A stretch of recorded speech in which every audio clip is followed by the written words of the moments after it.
केली? 13 मैदानात पळाले आता. 13 मैदानं पळाली आणि त्या 13 मैदानामध्ये गुलाल किती मैदानामध्ये घेतला? 9 मैदानात. 9 मैदानात. आपल्या संघात तिसऱ्याला गट काढलेला. सगळ्यात महत्त्वाचं धरून फोन आला की खोंडा अडकलाय आणि खोंडाला जास्त लागले. मी तर 15 दिवसानं पण तुम्हाला त्याच टॉपच्या पायऱ्यात परत बलमा पळताना तुम्हाला दिसेल. मी जर खोंड बघितला 15 मिनटं खोंड उठत नव्हता. नमस्कार मित्रांनो, कोणतेही यश संघर्ष केल्याशिवाय मिळत नाही आणि संघर्ष न करता मिळालेलं यश चिरकाल टिकत नाही आणि त्यामुळंच जे यश संघर्ष करून मिळतं ते चिरकाल टिकतं. असेच संघर्ष योद्धे या बैलगाडा क्षेत्रामध्ये बरेचसे आहेत. असेच एक संघर्ष योद्धे म्हटलं तरी वावगं ठरणार नाही असे बैलगाडा मालक आणि स्वतः बैल आपल्या सोबत आहेत. बैलगाडा मालक आहेत मयूर बर्गे आणि त्यांचा बैल आहे, नाव बैलाचं बलमा. खऱ्या अर्थानं संघर्ष योद्धा का म्हणायचं किंवा संघर्ष करणारा नवीन तारा का म्हणायचं ते कारण तुम्हाला पुढे उमगतच जाईल. या मुलाखतीमध्ये त्यांची म्हणजे संघर्षाची कहाणीसुद्धा आणि त्यासोबत एक व्यथासुद्धा मांडायची आहे. त्यासाठी हा स्पेशल व्हिडिओ केलेला आहे आपण. सगळ्यात पहिल्यांदा आपण जाणून घेऊया त्याचा संघर्ष काय आहे. खऱ्या अर्थानं बैलाची सुरुवात कशी झाली, कुठून बैल घेतला हा तुम्ही? बैल आम्ही हा ॲक्च्युली आणायला गेलेलो दुसरा बैल, नाशिकला गेलेलो दुसरा बैल आम्हाला आवडला, घोड्यात पळत होता. आम्ही तिथं गेल्यानंतर आम्ही आमचा बैल घेऊन गेलेलो. म्हटलं बैलावर फेरे काढून बैल घ्यायचा. तिथं गेल्यावर त्यांनी घोड्यावर बैल पळवून दाखवला आम्हाला. घोड्यावर बैल तो चांगला पळला आणि जेव्हा आम्ही बैलावर घातला तेव्हा 2 वेळेस बाहेर गेला. जरा आम्ही नाराज झालो आणि आम्ही घरी निघालेलो. रस्त्याकडून जाताना एका बंगल्या शेजारी वासरू बांधलेलं होतं, 4 महिन्याचं वासरू होतं. मग त्यांचा व्यवसायाचा बैल विकणे. तिथं गेल्यानंतर आम्ही त्यांना म्हटलं आम्हाला ही वासरू पाहिजे. आम्ही गाडी बिडी घेऊन आली, म्हणलं वासरू द्या. त्यांच्या लक्षात आलं की यांना वासरू काय पण करून घ्यायचेच. त्यांनी 1 लाख रुपये किंमत सांगितली 4 महिन्याच्या वासराची. मग आम्ही म्हणलो तर 4 महिन्याच्या वासराला 1 लाख रुपये देणं शक्य नाही, मग वारीकून वासरू होतं. आम्ही ते कॅन्सल केलं आणि घरी आलो. घरी आल्यानंतर त्यांचा नंबर आम्ही माझ्या मोबाईलमध्ये सेव्ह केलेला. त्यानंतर त्यांनी 2-3 महिन्यांना घोड्याबरोबर वासरू झोपल्यानंतर ते जरा मला ॲक्टिव्ह वाटलं, चालायला लागलं हे एकदम. त्यानंतर 15 दिवसांनी त्यांनी फेराच काढला. फेरायला वासरू चांगलं पडलं.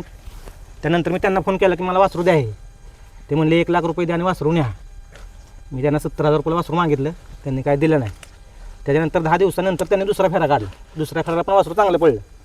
त्यांना म्हटलं 1 लाख रुपये देतो, वासरू मला द्या. 1 लाख रुपयाला हे 5 महिन्याचं असताना 1 लाख रुपयाला वासरू घेतलं. 5 महिन्याचं वासरू 1 महिन्याला म्हणजे 1 लाखात तुम्हाला भेटलं. म्हणजे खऱ्या अर्थानं कोळशाच्या खाणीत हिरा गावला असं तर वावगं म्हटलं तर वावगं ठरणार नाही. त्याला कारण आपल्या समोर दिसतंय प्रेक्षक सगळं की ज्या आता किती दिवस झाला आपण आणून त्याला? आता 17-18 महिन्याचं आहे. 18-19 महिन्याचं वासरू आहे. 18-19 महिन्याचं वासरू आहे आणि त्यामध्ये आणलेलं इथं किती दिवस झाला आपल्याकडे आपल्या सोबत? इकडे आणलेलं वर्ष घेतल्यापासून वासरू इथंच आहे. घेतल्यापासून म्हणजे वर्ष 6 वर्ष झालं. त्यामध्ये किती मैदानं केली साधारणतः? वासरू आम्ही 1 वर्षानंतर वासरू पळायला सुरुवात केली. त्याला इथं फेरे दिले जरा. त्यानंतर पहिलं मैदान आम्ही पळशीचं केलं. तेव्हा ते 1 वर्षाचा होता. 12 महिने पूर्ण झाले त्याला. पहिल्या मैदानात पळशीला गेला. एकूण मैदान किती केली आतापर्यंत? आपण एक टप्प्यावर जाऊ. एकूण मैदान किती केली? 13 मैदानात पळाले आता. 13 मैदानं पळाली आणि त्या 13 मैदानामध्ये गुलाल किती मैदानामध्ये घेतला? 9 मैदानात. 9 मैदानामध्ये.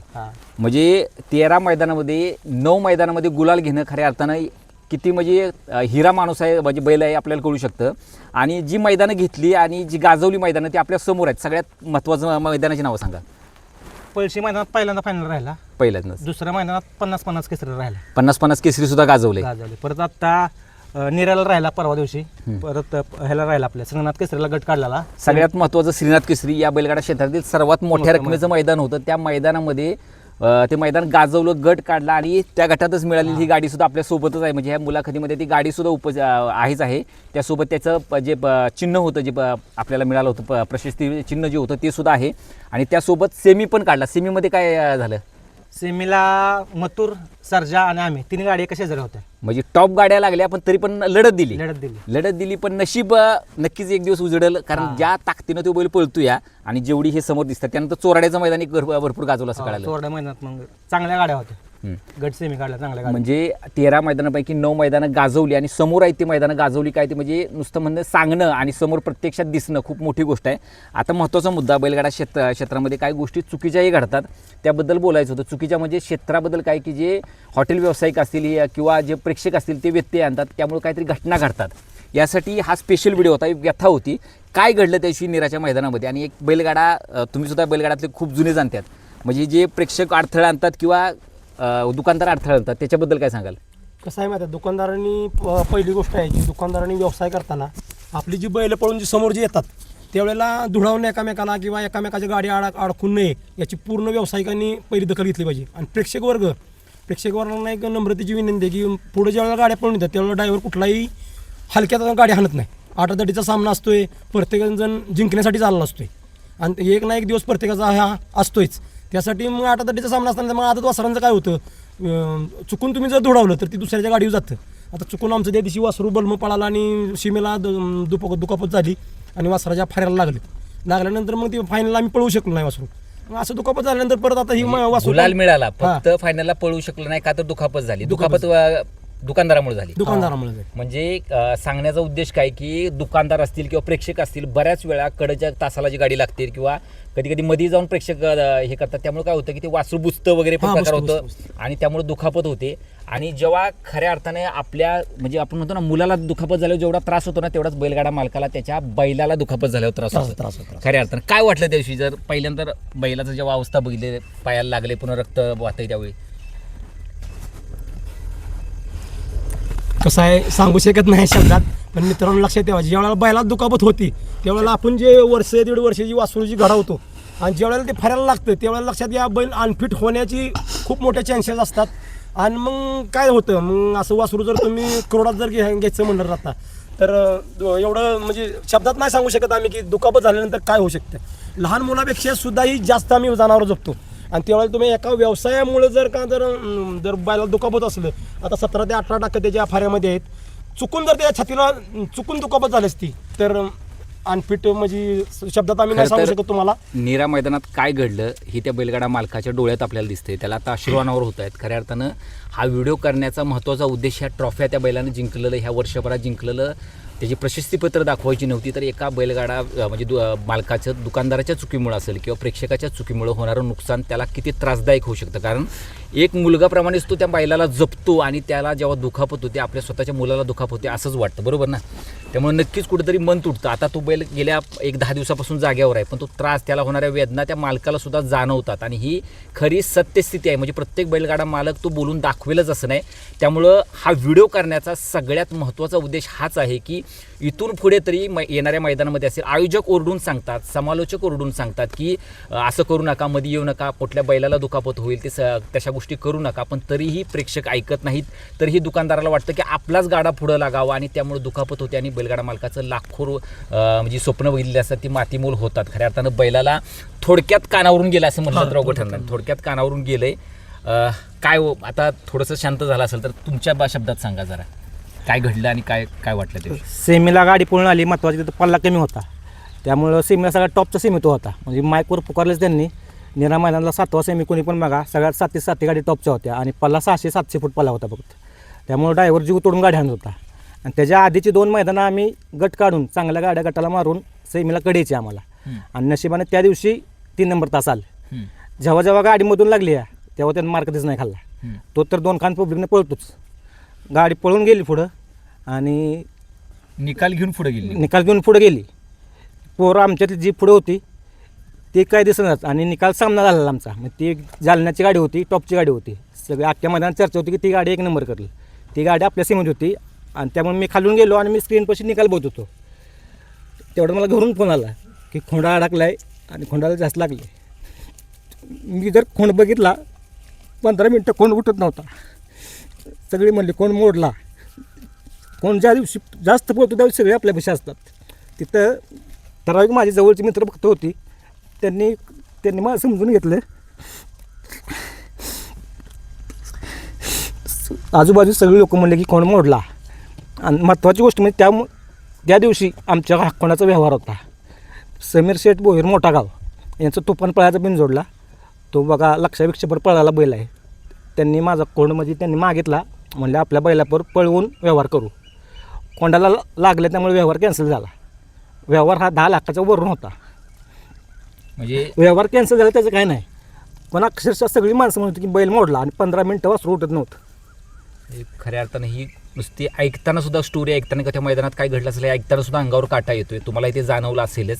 म्हणजे खऱ्या अर्थानं इथून पुढं तरी दुकानदार असतील, प्रेक्षक असतील, त्यांनी त्या गोष्टीवर मनाला ताबा दिला पाहिजे. म्हणजे प्रत्येक बैल प्रेक्षकाला वाटतं की आपण पुढे जाऊन बैल शर्यत बघावी, हे करावी, पण त्यामुळं मालकाचं होणारं नुकसान आपल्या समोर आहे. म्हणजे व्यवहार झाला नाही, पैशाचं नुकसान झालं त्याचं वाद नाही आहे, पण जेव्हा बैलाला लागलं आणि बैल मोडला हा शब्द जेव्हा कानावर पडतो ना, त्यावेळी काय वाटलं असेल मालकाला, हे त्याच्यापेक्षा जर मला आत्ता ऐकून जर जाणवत असेल तर त्यावेळी त्या मालकाला काय वाटत असेल हा एक विचार करावा.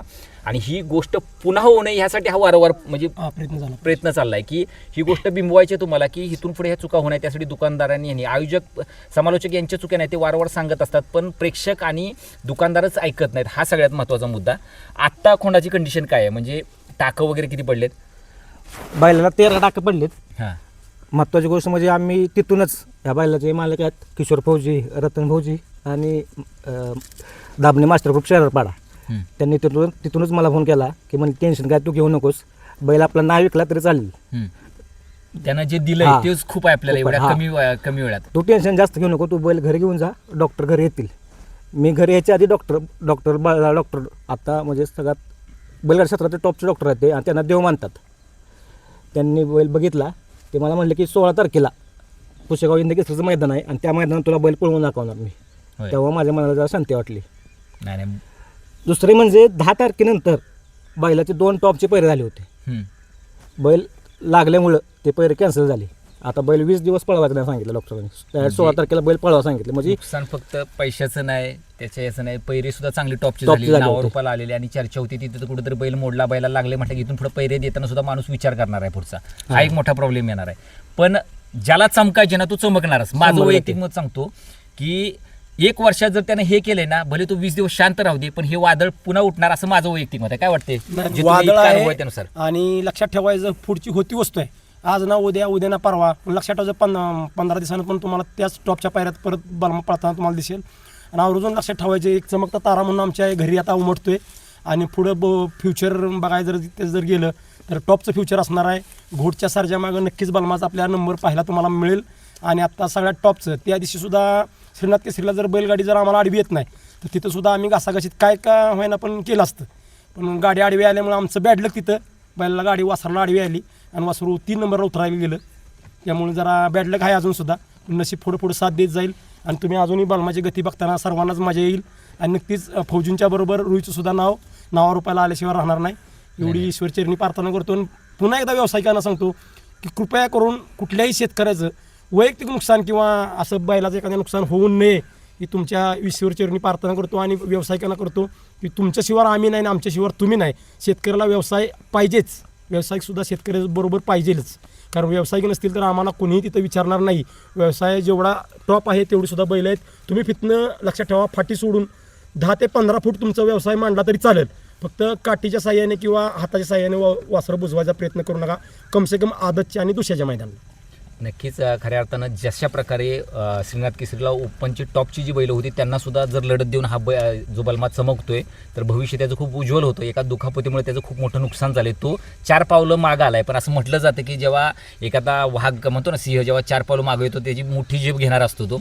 असंच होईल अशी आशा ठेवतो आणि बलमा लवकर बरा होईल आणि मैदान गाजवायला पुन्हा एकदा नक्कीच म्हणतात सज्ज होईल असं मनापासून माझ्या चॅनलतर्फे आणि इतरही जेवढे प्रेक्षक त्यांच्यासुद्धा सांगतो की म्हणजे नक्कीच बलमाला कुठंही म्हणजे कमी पडणार नाही पुढच्या भविष्यात सुद्धा. अजून काय तुमच्या काय आठवणी जे मैदान गाजवलं त्याच्याबद्दलची काय महत्त्वाची आठवण? 13 मैदानात बैल पळावला, एका मैदानात फक्त गटाला मार खाल्लाय.